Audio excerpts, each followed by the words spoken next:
Hey, if you're like me and you do 3D printing, you'll notice there's something that happens here. And we got a small 3D print for it, but what happens is we end up with these little spools like this one here where it's just a little bit left on the spool, and it's kind of like, what a waste, you know? I don't want to throw that away, but unless I have a small project or something to do in red, no less, this isn't going to be any good to me. And I also have this one here, which is questionably, it's just too small again. But if I were to put these two spools together somehow, I would have enough to make a larger project of what would fill an order. So that would be awesome. And can it be done? Yes, it can be done. We could splice these two together, put them on one spool, and run the whole thing off on a machine. We just need a little tool right here. And there'll be a link below in the description where you can find this puppy. Yes.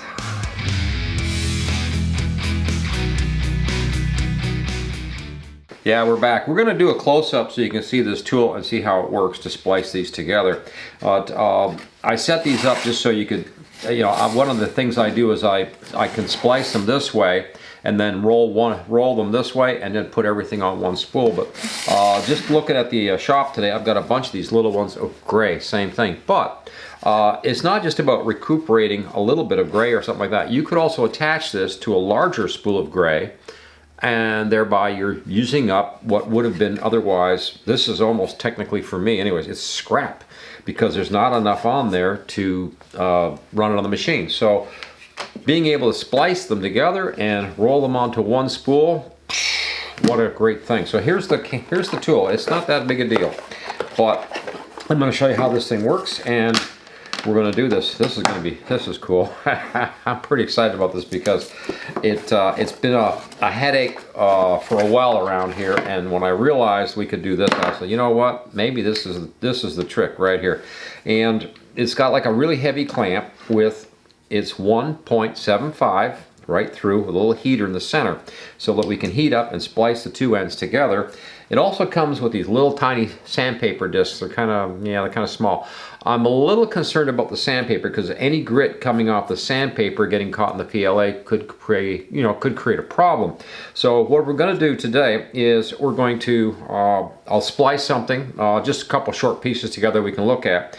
We'll sand it down to where it's 1.75 millimeter whatever diameter, and then just for the interest of it, I'm going to put it under the electronic microscope and show it to you and just see how it looks as far as grit or debris goes. Because what I'm thinking is what would be better than sandpaper might be something like a metal file or something that's fine, that doesn't leave any chance of something behind, because like sandpaper, you could leave some grit pieces of sandpaper behind, and if by any chance that gets into your nozzle and clogs it up, then this thing's no good. Yeah. So, you know, we're gonna let's splice something together. I'll get a couple pieces of PLA and we'll splice. Oh, and it can do TPU, it can do PETG. There's a long list of I think it's right in the card here. Yeah, there's a long list of materials that it can splice together. But when you do splicing, such as what I'm going to be showing you, the other thing you got to be aware of is depending on the material. I was experimenting with this morning, and I actually did about 2 minutes in the machine. You should heat the PLA up, or whatever it is, 2.5 to 5 minutes, depending on, you know, obviously what it is.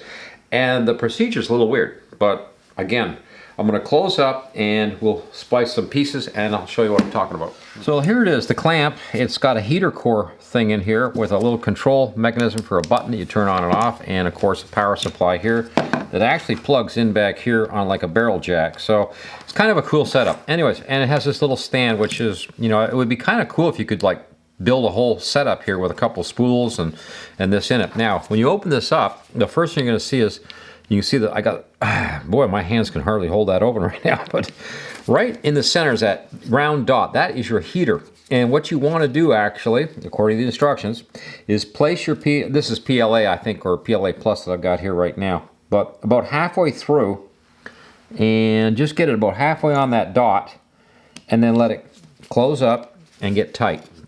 Now, you're going to take another straight piece from the other side, and you're going to actually push it in until it stops and hits the two pieces together. Now, if you want to check that, I guess you could open it and take a look, but ideally, that's what you want to do, is you can actually feel it when it hits the other PLA. So you just push them together, but you want them centered over the heater, obviously, because that's where you're going to be doing your splice. So now I'm going to plug this in. I'm going to turn it on for around about 2 minutes, 2.5 minutes timed, and then shut it off. Then it's going to have to cool for about 4 to 5 minutes, and then we'll pull it out. And then I'll show you the next, well, let's get this heated up and let's get that done. Okay, it's been about 2 minutes now, and here's the little switch right here, and I'm just going to shut it off. And I'm going to let it sit again. Now we're going to let it sit for about 4 minutes before we extract these two pieces. So when we come back. It's now been about 5 minutes and it's had time to cool. So we'll take her out of the, there we go. And you can see where it's pressed it together. And you've got these two flat spots. So obviously you're going to just, they should be, I'm just going to try to break them off a little bit and just see if I can get them just peel out of there. I think they'll, yeah, they're thin enough. It's kind of like breaking away. Yeah, look at that. It's pretty good. Now you do have a little bit of crap here right now, some lumpies.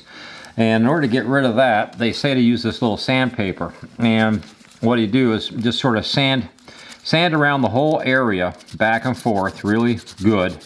Because you really want this, obviously, like I said, you do not want to, you need 1.75 exactly, or it will get caught down below the gear drives. When you're going down and feeding the nozzle, you could get stuck right there, and you don't want that happening because that would really mess up your work. So I'm just lightly sanding this thing over a little bit and trying to clean it. And also, you might even want to take a rag when you think you're finished and give it a good wipe. The whole thing is you just don't want any of that sand grit or stuff ending up in the PLA with it. But you can see right now, this thing, look at this. This is perfectly spliced, and you can put this now back on the spool and you could run it through. And it didn't take long at all to do, which I think is really fabulous because it takes a few minutes, but you know, if I can recoup all this waste, just for example, this morning I had like 5 bad spools of red laying around that were all just little pieces. I put them together and they will now make approximately $60 worth of product that can go out of here for the client that otherwise was just waste, just laying around, and there was nothing I could do about it. So, but you know, the whole thing is this procedure right here. Make sure that you're right back to that 1.75 roughly, because you do not want any kind of jam in there in that machine. Obviously, that would be the nightmare. That's what you don't want. And while you got it here right in your face, you know, take your time, sand it real good, whatever it's going to take on that splice, and wipe it down real good to make sure we don't have, you know, you don't have any, you know, anything that's left behind that you don't want on there.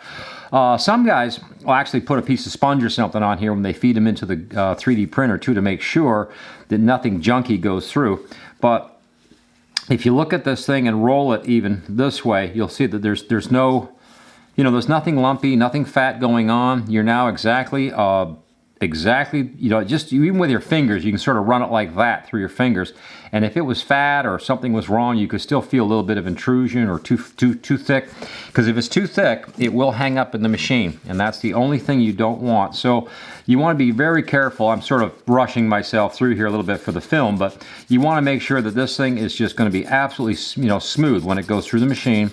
But this way, you can, you know, recoup a lot of that wasted stuff that otherwise would be just junk. Now, the sandpaper they include here is this hard backboard sort of sandpaper. It looks like a emery cloth type grit, very, very fine grit. And hopefully none of this grit stuff will come off this and end up, you know, in your PLA or your PETG or whatever it is. You can do virtually all the different filaments that are 1.75. You should be able to do it. Right now, looking at this, I can't even see exactly where the splice is. But let's get it under an electronic microscope and have just a quick look at that, just see how that looks. Okay, there we go. Yeah, that is now the green. I chose green because I thought it would show up rather well. And you can kind of see there's a little bit of garbage, you know, some rough stuff there. So a little more sanding wouldn't hurt at this point to clean that up just that little bit better. Now move it over here and you can see a little bit of a bulge too, that where the splice probably happened. So it wouldn't hurt to, again, sand that down a little bit and just clean that. That should be able to go through because the tolerance of 1.75 for the 3D printers is generally pretty good. It's, you know, you can be off a little bit, but you can see where I've been sanding on it, and you can see where, you know, it's left a lot of scratching, but I don't see any junk like from the sanding itself. So hopefully that's the case, and for the future that's the case, because I wouldn't want anything to get caught up in that little 0.4 nozzle, you know, and be a problem. But looking interesting under the electronic microscope. I thought we'll learn something. And one thing I did learn was there is a little bit of a bulge there, so that should be sanded down just that little bit more, which I didn't realize. So yeah, maybe I should put a link in for the electronic microscope too. But just sand real good. This, I'll bet you this will work though. I bet you that would be just fine. It probably wouldn't notice it in the machine going through. But the whole idea is to recapture all this wasted PLA product I got laying around here. Wow, yeah, so there it is. Little splicer and a little bit of sandpaper. Comes as a kit from Amazon. I'll provide a link in the description below. That's an affiliated link, which means we could get a small commission if you purchase one of these. Oops, you know, but it'll go towards the help support the channel and to feed my cat. Well, yeah, there you go. Yeah, Abby, why don't you come on over here and say hello? Yes, you. Wow, come on over here, say hello. Oh, okay. I used the green just like I said, it would show up better on the camera today. But the thing you could do is if you're down really low, this isn't even all that low, this one here, but if you're really down low and you get a fresh spool in, you could add this to your fresh spool. That would give you more, again, allow you to run just that much more off, but you'd be able to run off all the, you know, short junk pieces that we have laying around. If you are into 3D printing, you know what I'm talking about. You get a lot of the, I've got spool after spool of short pieces, and it's like, what do I do with this? I'm holding on to it, and then if the moisture gets into it, it starts to become really nasty stuff to work with. I have to use a dryer box. You know the deal. So a little splicer kit like this might seem kind of pricey, but tell you the truth, it's going to pay for itself. Actually, it'll pay for itself in the next 2 days around here. Just being able to recoup all that theoretical waste, I guess. And I just really don't like the waste thing. So that's, you know, this is a fabulous answer to it. We did have a different show arranged today, which was another tool which failed. Yeah, 3 tools in the last 2 weeks have failed coming in the door. So that's getting a little weird around here. I know, yeah. Well, maybe 3's that's it, right? I hope so, because I'm not happy about these tools coming in that are for review, and you plug them in and they don't work. And it's like, wow. Wow, come over here and say hello. No? No? All right. Thank you for watching Coffee and Tools. Please like, share, subscribe, ring the notice bell. And if you're into 3D printing, you need to get one of these. This thing's freaking, that thing is awesome. I'm out of here. Over and out.